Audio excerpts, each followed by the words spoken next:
Hi guys. So இன்றைக்கி என்னன்னா என் husband ஈவினிங்காக கால் பண்ணி ரெடியாக ஈவினிங் டின்னருக்கு வெளியே போகணுன்னு சொன்னாங்க. எங்கே ஏதும் ஒன்றுமே சொல்லலை. ஸோ ட்ரைவ் பண்ண ஸ்டார்ட் பண்ணோம், போயிட்டே இருந்தோம். ஒரு 1 hour கிட்ட ஓட்டிகிட்டே இருந்தாங்க. ஸோ நாங்கள் ரீச் ஆன இடம் தான் அலையோசை. இது ஷோலிங்கநல்லூரில் இருக்குது. அண்ட் சூப்பர் வைப்ரண்ட்டாக நல்ல பெரிய ஸ்பேஸாக இருந்தது.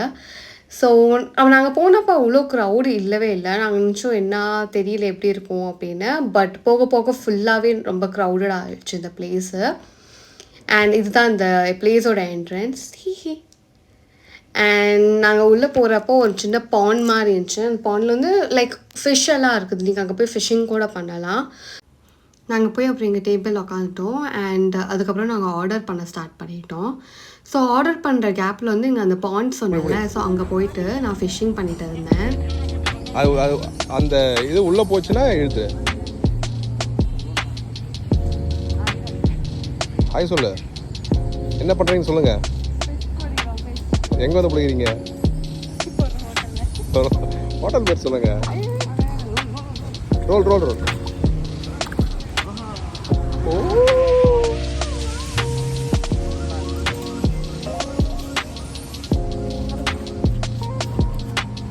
ஓகே ஓகே, அங்கே படியா?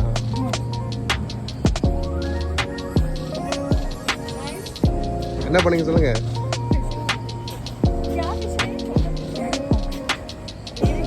ஏரி பாப்லெட், இது பாப்லெட். நைஸ். இதான் என் லைஃப்லேயே நான் ஃபஸ்ட் டைம் ஃபிஷ்ஷிங் பண்ணேன் ராட் வச்சு. அதுக்கப்புறம் நாங்கள் ஆர்டர் பண்ண திங்ஸ் வந்து சுறா புட்டு. எனக்கு ஃபேவரட்டான டிஷ். எப்பயுமே நான் போனால் ஸ்குவிட் ஆர்டர் பண்ணுவேன், எந்த சீ ஃபுட் ரெஸ்டாரண்ட் இருந்தாலும். அப்புறம் கொஞ்சம் கிராப்ஸு, அப்புறம் ப்ரான்ஸ் ஆர்டர் பண்ணியிருந்தோம். ஸோ ரைஸ் எடுக்காமல் சப்பாத்தி எடுத்திருந்தோம். அப்புறம் மெயின் டிஷ் எல்லாம் முடிச்சதுக்கப்புறம் டெசர்ட் முக்கியம் இல்லையா. ஸோ ஈசிஆரில் இருந்த காசிப்னு ஒரு ரெஸ்டாரண்ட் போயிருந்தோம். ஆம்பியன்ஸ்லாம் செம்மையாக இருந்தது. அப்போ ஓணம் சீசன் இருந்ததால். ஸோ நாங்கள் என்ன ஆர்டர் பண்ணோன்னா ஏதோ கோகோனட் ஜெல்லி மாதிரி ஏதோ இருந்தது, as well as Nutella cheese cake. So my forever cake வந்து நட்டெல்லா சீஸ் கேக் தான். ஸோ இந்த கோகோனட் டெசர்ட் வந்து நான் ஃபஸ்ட் டைம் ட்ரை பண்ணேன். செம்மையாக இருந்தது. இது என்னோடய ஹஸ்பண்ட் எப்பயுமே சொல்லுவாங்க அங்கே நல்லாயிருக்கும்னு. அண்ட் ஃபைனலாக கூப்பிட்டு போய் வாங்கி கொடுத்துட்டாங்க. ஸோ இதெல்லாம் நாங்கள் டேஸ்ட் பண்ணிவிட்டு அண்டு அந்த கோகோனட் சாப்பிட்டதுக்கப்புறம் சீஸ் கேக் சாப்பிடவே மனசு வரல. அதுக்காக நான் பேக் பண்ணி எடுத்துகிட்டு வந்துட்டோம் வீட்டுக்கு.